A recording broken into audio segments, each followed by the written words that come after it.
Football d'âge à présent, le nouveau comité exécutif de la Ligue nationale de football de jeunes, l'INAFJ, était en réunion le jeudi 11 juin 2026 avec les responsables de deux académies et des centres de formation au siège de la FECOFA. Le débat était axé sur l'organisation de championnats de moins de 15 ans avec objectif poser un cadre structurant, détecter le talent tôt et former régulièrement la relève du football congolais. Grady Bombeka. La salle conférence de la Fédération congolaise de football associée était le cadre choisi pour cette rencontre entre le comité exécutif de la Ligue nationale de football des jeunes, nouvellement élus, et les responsables des académies de football et des centres de formation qui ont eu une première depuis leur installation.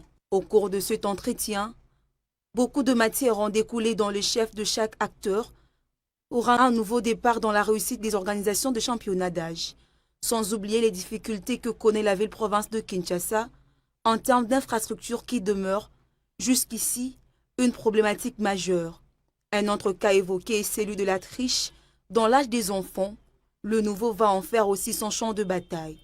Beaucoup d'autres difficultés ont été énumérées et plusieurs propositions ont été soumises au comité exécutif. Voilà, je disais...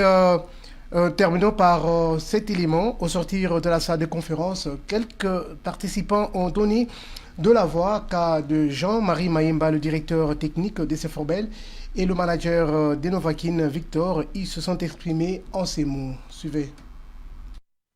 On a confiance en eux. Ils ont retenu, mais ce qu'ils vont faire, il y a du boulot à faire.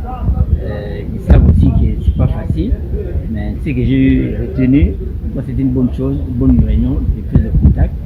Ils ont noté et puis prochainement ils vont inviter le responsable pour faire un mémo qui représente à la FECOFA. Franchement, je dis réceptif, bien que moi je ne m'attendais pas vraiment, mais je dis réceptif.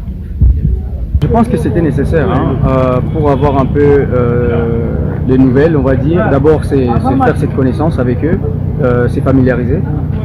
En même temps, ça nous apprend qui est en train de diriger cette organisation et échanger, partager nos idées, leur soumettre nos inquiétudes, nos préoccupations que nous rencontrons et puis les difficultés que nous rencontrons sur le terrain.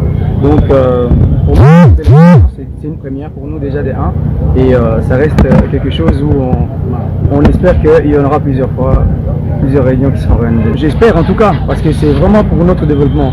Donc nous, on a des projets écrits où on aimerait que voilà, ils en tiennent compte, on les soumet. Après, la décision leur revient d'en faire quelque chose ou pas. Ben, on espère au moins qu'ils vont en tenir compte, même prendre une petite partie pour l'insérer dans leur programme qu'ils veulent nous proposer.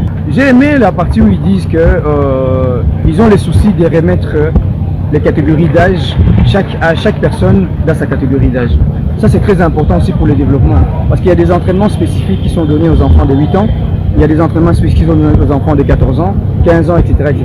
Donc quand on sort de cette tricherie d'échanger de l'âge ou essayer de diminuer et juste dans l'esprit de gagner un tournoi qui est prévu pour les enfants justement pour voir ce qu'ils ont appris, on va dire, pendant un certain temps, c'est développer, voir sur le terrain, est-ce qu'ils ont pu mémoriser ça, répéter ça sur le terrain, et les autres ils viennent avec l'esprit de gagner et en changeant, en trichant, en mettant des gens qui sont un peu plus âgés.